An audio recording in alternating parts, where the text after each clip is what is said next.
Delhi పార్టీలైన Congress BJP రెండు ఒక్కటేనన్నారు BRS working president KTR. ఈ రెండు పార్టీలను నమ్మి ప్రజలు మోసపోవద్దని కోరారు. కాంగ్రెస్ పాలనలో ప్రజలెవరూ సంతోషంగా లేరన్నారు. సీఎం రేవంత్ రెడ్డి ఒక్కరే సంతోషంగా ఉన్నారని, ఆయన మంత్రులు కూడా బాధపడుతున్నారని ఎద్దేవా చేశారు. మల్కాజ్గిరి నియోజకవర్గంలో కేటీఆర్ సమక్షంలో పలువురు యువకులు బీఆర్ఎస్ లో చేరారు. ఎవరన్నొక్కరు సంతోషంగా ఉన్నారంటే ఒకే ఒక్కడు రేవంత్ రెడ్డి తప్ప ఎవరు సంతోషంగా లేరు. ఆఖరికి ఆయన మంత్రివర్గంలో ఉండే మంత్రులు, ఆయన కింద పనిచేసే ఎమ్మెల్యేలు కూడా సంతోషంగా లేరు. సందర్భం ఏదైనా అటు బీజేపీకి ఇటు కాంగ్రెస్కు కర్రుగాల్చి వాత పెట్టాలి. ఎన్నటికైనా మనోళ్లకు మన మీద ఉండే ప్రేమ ఢిల్లీ పార్టీ వాళ్ళకు ఉండదు.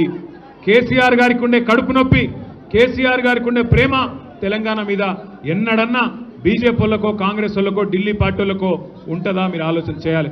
అందుకే ఏప్రిల్ 27 నాడు మన పార్టీ ఏదైతే వరంగల్లో రజతోత్సవ సభ చేసుకుంటున్నదో ఆ సభకు పెద్ద ఎత్తున తరలి రావాలి.